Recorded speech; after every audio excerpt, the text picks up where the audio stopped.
शिस्तबद्ध जीवन जगायचे आहे आणि तुमच्या स्वप्नातील भविष्य घडवायचे आहे का?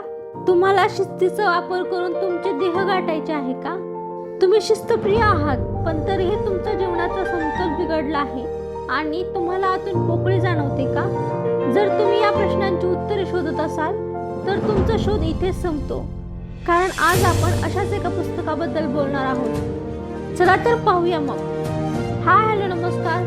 बुकवाणी या माझ्या यूट्यूब चॅनलवर तुम्हा सर्वांचे हार्दिक स्वागत आहे. आज आपण लेखक रायन हॉलिडे लिखित discipline is destiny, the power of self control या पुस्तकाचे सारांश वाचन पाहणार आहोत. चला तर मग सुरू करूया. कोणत्याही गोष्टीवर प्रभुत्व मिळवण्यासाठी तुम्हाला आधी तुमच्या स्वतःच्या भावना, विचार आणि कृतींवर प्रभुत्व मिळवणे आवश्यक आहे. आजकाल आत्मनियंत्रण अत्यंत महत्त्वाचे आहे, कारण लोक सहज विचलित होऊ शकतात आणि आत्मनियंत्रणाशिवाय चुकीचे निर्णय घेऊ शकतात किंवा ती अशी चुकीची पावले उचलतात ज्यामुळे त्यांच्या जीवनात नकारात्मक परिणाम होतात. शिस्तीशिवाय तुम्ही आयुष्यात यशस्वी होऊ शकत नाही आणि जर तुम्ही शिस्तबद्ध झालात व आत्मनियंत्रणाची शक्ती वापरायला शिकलात तर तुम्ही तुमच्या आयुष्यात सहज यशस्वी होऊ शकता. हे पुस्तक अधिक चांगल्या प्रकारे समजून घेण्यासाठी आपण त्याच्या 5 भागांवर चर्चा करणार आहोत. चला तर मग ऐकूया. भाग पहिला, आत्मशिस्त महानतेकडे नेते. फार पूर्वी ग्रीक पौराणिक कथांमधील एक महानायक म्हणून ओळखला जाणारा हरक्युलिस पर्वतांमधून प्रवास करत होता. तो एका तिठ्यावर आला. वाटेत त्याला एक देवी भेटली, जिने त्याला एका अद्भुत आयुष्याचा आशीर्वाद दिला. ती म्हणाली की त्याच्या मनातील सर्व इच्छा तो पूर्ण करेल आणि त्याला भीती, वेदना किंवा दुःखाचा एक क्षणही अनुभवावा लागणार नाही. दुसऱ्या एका रस्त्यावर दुसऱ्या एका देवीने त्याला आणखी एक वरदान दिले. ते पहिल्यापेक्षा कमी भव्य होते. देवीने हरक्युलिसला एक वरदानही दिले, पण त्यासाठी त्याला कठोर परिश्रम करावे लागणार होते. देवी म्हणाली, हा मार्ग खूप लांबचा असेल, ज्यासाठी कठोर परिश्रम, चिकाटी आणि त्याग आवश्यक असेल. पण हा प्रवास तुम्हाला तुम्ही जसे बनवू इच्छिता तसे घडवेल. आयुष्यात आपल्या सर्वांना नेमक्या अशाच परिस्थितीचा सामना करावा लागतो. ध्येय असलेला थोडा आव्हानात्मक मार्ग आणि तात्पुरते समाधान देणारा मार्ग यापैकी एकाची निवड करणे. अशा परिस्थितीत लोक अनेकदा सोपा मार्ग निवडतात. म्हणूनच बरेच जण आपले ध्येय गाठण्यात अयशस्वी होतात. अशाच परिस्थितीत लेखक या 4 गुणांचा स्वीकार करण्याची शिफारस करतात: धैर्य, संयम, न्याय आणि शहाणपण. रोमन राजा आणि स्टोईक तत्त्वज्ञ मार्क ऑरेलियसने या घटकांना चांगुलपणाचा पाया म्हटले आहे. त्यांचा विश्वास होता की जीवनातील सर्व चांगले आपल्या कठोर परिश्रमातून आणि सरावातून तसेच गुणांच्या आचरणातून जन्माला येते. रायन हॉलिडे म्हणतात की याच्या माध्यमातून आपण सर्वजण आपल्या दैनंदिन जीवनात शिस्त सुधारण्यासाठी प्रयत्न करू शकतो आणि त्यावर प्रभुत्व मिळवून आपण मनःशांती प्राप्त करू शकतो. या पुस्तकातील दुसरा भाग, आत्मशिस्त तुम्हाला स्वातंत्र्य देते. स्वातंत्र्य मिळवण्यापूर्वी तुमच्यासाठी स्वातंत्र्याचा अर्थ काय आहे याचा विचार करा. स्वातंत्र्य हे समाधानाशी जोडलेले आहे. जर तुम्ही तुमच्या कामाबद्दल, जीवनाबद्दल किंवा नोकरीबद्दल समाधानी नसाल तर तुम्हाला स्वातंत्र्य जाणवत नाही. म्हणून जर तुम्ही तुमच्या कामात किंवा सभोवतालच्या वातावरणात राहून थकला असाल तर थोडा वेळ एका वेगळ्या वातावरणात घालवा. तुम्ही तुमच्या कामाबद्दल असमाधानी आहात, तुमची नोकरी बदला. तुम्हाला पिझ्झा हवा आहे, ऑर्डर करा. तुमचे एखादे काही मत आहे का ते सांगा. प्रत्येक समस्येचे समाधान तुमच्या आतच आहे. तुम्हाला फक्त एक पाऊल पुढे टाकण्याची गरज आहे. आजच्या जगाच्या बहुतेक भागांमध्ये लोक एका क्षणात जवळजवळ काहीही मिळवू शकतात. तरीही एवढे स्वातंत्र्य असूनही आपल्यापैकी बरेच जण दुःखी आहेत. ते काय चूक करत आहेत हे त्यांना समजत नाही. याचे कारण असे की स्वातंत्र्य आत्मशिस्तीतून येते आणि तीच यशाची गुरुकिल्ली आहे. जोपर्यंत आपल्यामध्ये आत्मशिस्तीचा गुण नसतो तोपर्यंत तंत्रज्ञान, विशेषाधिकार आणि यश यांसारख्या गोष्टी आपल्याला मुक्त असल्याची भावना देत असूनही आपल्याला गुंतवून ठेवतील. दुसरा शब्द सांगायचे झाल्यास आत्मनियंत्रणाशिवाय संसाधने विचलित करतात. चला हे थोडे अधिक स्पष्ट समजून घेऊया. आपल्या स्वरांमध्ये एक निम्न आणि एक उच्च स्वर असतो. म्हणजेच आपण जे काही करतो ते आपल्या अंतर्मनातील आवाजांनी प्रेरित असते. चांगले केल्याने आपल्याला चांगले वाटते आणि वाईट केल्याने आपल्याला वाईट वाटते. हे अंतर्मनातील आवाज आपले लक्ष सतत जीवनाच्या उद्देशावर केंद्रित ठेवतात.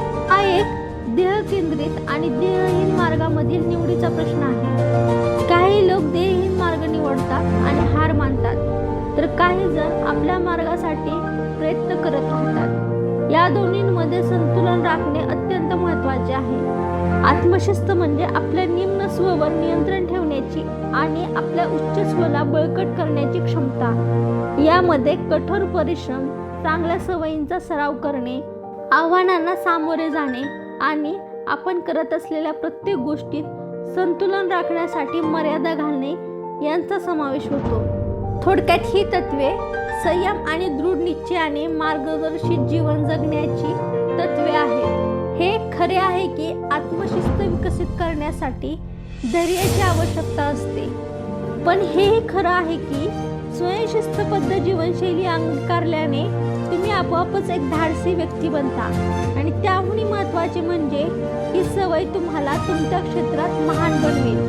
तुम्ही सध्या तुमच्या क्षेत्रात चांगली कामगिरी करत असाल किंवा नसाल तरी सातत्यपूर्ण शिस्तीमुळे सर्वोत्कृष्टांप्रमाणे कामगिरी करण्याची सवय लागेल. आता हे लक्षात ठेवून जिथे आवश्यक असेल तिथे बदल करा आणि तुमच्या देहांच्या इच्छेने काम करण्यास सुरुवात करा. अशा प्रकारे तुमची स्वयंशिस्त टिकवून ठेवा. या पुस्तकातील भाग 3, आपल्या शरीरावर नियंत्रण ठेवा. लो गेहरी खात्याच्या काळातील सर्वश्रेष्ठ बेसबॉल खेळाडूंपैकी एक होता. त्याने 23 ग्रँड स्लॅम आणि 495 होम रनसह अनेक आंतरराष्ट्रीय विक्रम प्रस्थापित केले आणि त्याने 5 दशकांहून अधिक काळ आपले वर्चस्व टिकवून ठेवले. पण लू जन्मतः खेळाडू नव्हता. लहानपणी त्याचे वजन जास्त होते आणि तो शारीरिकदृष्ट्या तंदुरुस्त नव्हता. तुमच्या मनात हा प्रश्न घोळत असेल, त्याच्यासारखा माणूस एक महान खेळाडू कसा बनू शकला? उत्तर सोपे आहे. इतर सामान्य खेळाडूंच्या तुलनेत त्यांनी वर्षानुवर्ष कठोर वेळेनुसार आणि शिस्तबद्ध प्रशिक्षण घेतले. स्वतःला शारीरिकदृष्ट्या तंदुरुस्त आणि मजबूत ठेवण्यासाठी त्यांनी त्यांच्या खेळानुसार तयार केलेल्या साध्या व्यायाम आणि आहार आयोजनाचे सातत्याने पालन केले. आपल्या शरीराबाबत स्वशिस्तबद्ध असणे म्हणजे तुमचा संयम वाढवणे आणि दीर्घकाळासाठी तुमच्या आरोग्यामध्ये गुंतवणूक करणे, ज्यामुळे निरोगी आयुष्य लाभते. यामुळे तुमची प्रगती करण्याची क्षमता वाढते, आळस आणि नैराश्य कमी होते आणि तुम्ही आव्हानात्मक परिस्थितींना सामोरे जाण्यास अधिक सक्षम होता. तुमची शारीरिक तंदुरुस्ती सुधारण्यासाठी तुम्ही अनेक छोटे बदल करू शकता, जेणेकरून तुम्ही जीवनाचा खेळ जिंकण्यापूर्वी तुमच्या आरोग्यावर विजय मिळवू शकाल. सर्वप्रथम दररोज काही वेळ घाम आणणाऱ्या आणि कष्टदायक कामांमध्ये घालवा. तुम्ही हे धावणे, वजन उचलणे, बास्केटबॉल खेळणे, लांब चालणे, मॅरेथॉन किंवा इतर मैदानी खेळाद्वारे करू शकता. तुम्ही तुमच्या आवडीनुसार यापैकी कोणताही खेळ निवडू शकता, परंतु हे लक्षात ठेवा की तो खेळ शारीरिकदृष्ट्या आव्हानात्मक, थकवणारा आणि किंचित गैरसोयीचा असावा. गैरसोयीच्या गोष्टी करून तुम्ही स्वतःला तुमच्या सोयीच्या बाहेर ढकलू शकता आणि तुमचे आत्मनियंत्रण सुधारू शकता. काही लोकांची जीवनशैली पाहून तुम्हाला वाटू शकते की यश म्हणजे ऐषारामाचे जीवन जगणे किंवा त्यासाठी अजिबात संघर्ष करावा लागत नाही. पण खरं तर तसं नाही. यश मिळवण्यासाठी तुम्ही सोप्या आणि कमकुवत कामांऐवजी कठीण कामे निवडली पाहिजेत. स्वतःशी कठोर राहिल्याने तुम्ही अधिक मजबूत व्हाल, म्हणून स्वतःला प्रशिक्षित करा. जर तुम्ही कमी आणि कमी आरामदायक गोष्टींमध्ये समाधानी राहून कठोर परिश्रम करू शकलात तर तुम्ही अखेरीस श्रीमंत, धनवान आणि अधिक शक्तिशाली व्हाल. तुमची दैनंदिन कामे पूर्ण झाल्यावर लवकर झोपा. लवकर झोपण्याचे 2 फायदे आहेत. एक म्हणजे तुम्हाला पुरेशी झोप मिळेल आणि दुसरे म्हणजे लवकर झोपल्याने तुम्ही तुमच्या शरीराला विश्रांती घेण्यासाठी आणि दुसऱ्या दिवसासाठी तयार होण्यासाठी पुरेसा वेळ द्याल. याचा आणखी एक फायदा म्हणजे लवकर झोपल्याने तुमच्या सकाळमध्ये एक चमत्कार घडू शकतो. म्हणजेच तुम्ही लवकर उठून शांत वातावरणात ध्यान आणि व्यायाम करू शकता, ज्यामुळे तुम्ही स्वतःशी अंतर्मनातून जोडले जाल आणि आतून अधिक सामर्थ्यवान व्हाल. म्हणून आजपासूनच एका उत्साही दिवसासाठी तयार राहण्याकरता लवकर झोपा आणि लवकर उठा. या पुस्तकातील भाग 4. तुमचे मन शांत करण्यासाठी तुमची शारीरिक आत्मशिस्त निर्माण करा. जेव्हा तुम्ही शारीरिक आत्मशिस्तीचा सराव करता तेव्हा तुम्ही तुमच्या मनाला त्याच्या पूर्ण क्षमतेने कार्य करण्यासाठी बळकट करता. हे ऐकायला सोपे वाटते, पण ते तितके सोपे नाही. न्यूरोसायंटिस्ट लिसा फ्रेडमन बॅरेट स्पष्ट करतात की मेंदूचे कार्य मोठ्या प्रमाणावर शारीरिक आरोग्यावर अवलंबून असते. जर तुम्ही शारीरिकदृष्ट्या कमजोर असाल तर तुमचा मेंदू देखील मंदपणे कार्य करेल. म्हणून स्वतःला शारीरिकदृष्ट्या मजबूत ठेवणे आणि आपल्या मनावर नियंत्रण ठेवणे महत्त्वाचे आहे. हे करण्यासाठी तुम्ही काय ऐकता आणि काय करता यावर नियंत्रण ठेवा. पुढची पायरी म्हणजे तुमच्या मनाला संतुलन साधायला शिकवणे. गोंधळाच्या वेळी तुम्हाला कसे वाटते, तुम्ही काय विचार करता आणि कशी प्रतिक्रिया देता याचे निरीक्षण करा. कारण अशा परिस्थितीत तुम्ही घेतलेले निर्णय आपल्या जीवनावर परिणाम करतात. यासंबंधी एक आदर्श सुविचार आहे: शांत राहा आणि आपले काम करत राहा. प्रत्येक परिस्थिती आणि तुमची प्रतिक्रिया यांमध्ये एक छोटासा क्षण असतो.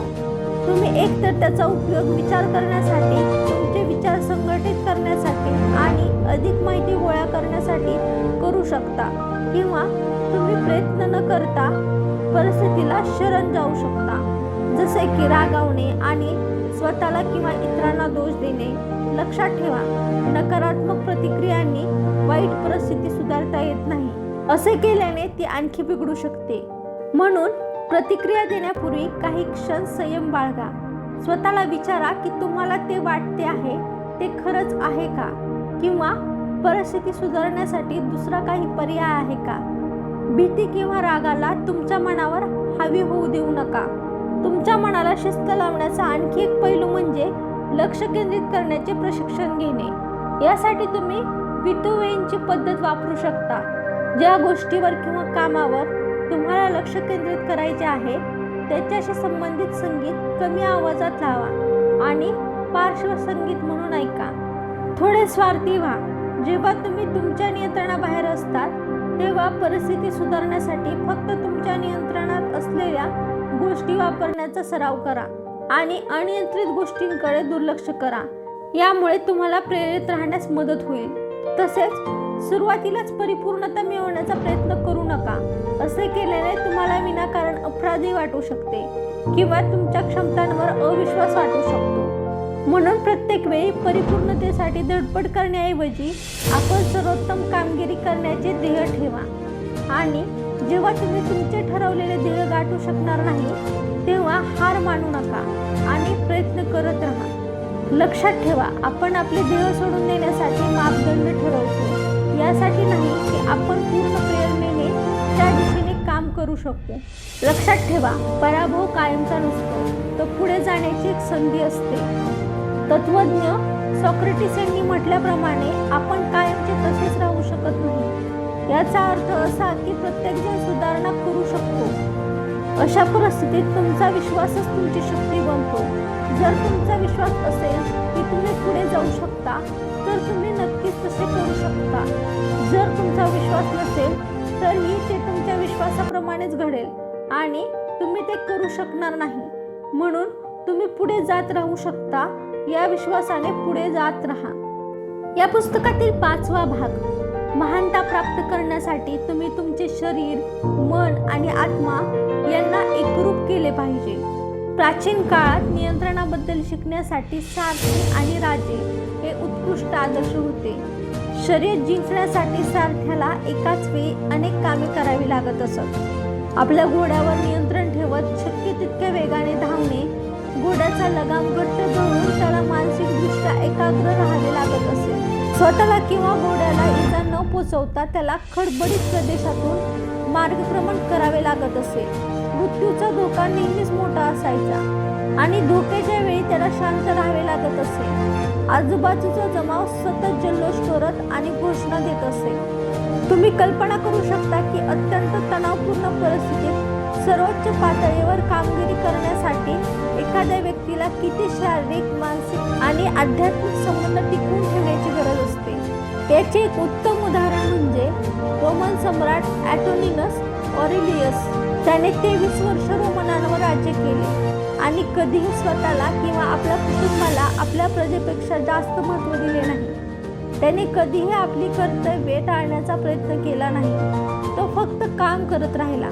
म्हणूनच आजही रोमनमध्ये त्याला एक दयाळू आणि शूर राजा म्हणून पूजनीय मानले जाते, ज्याने एका विशाल साम्राज्यात संतुलन राखले। संतुलन हे ॲटोनिनसच्या प्रचंड यशामागील एक कारण आहे।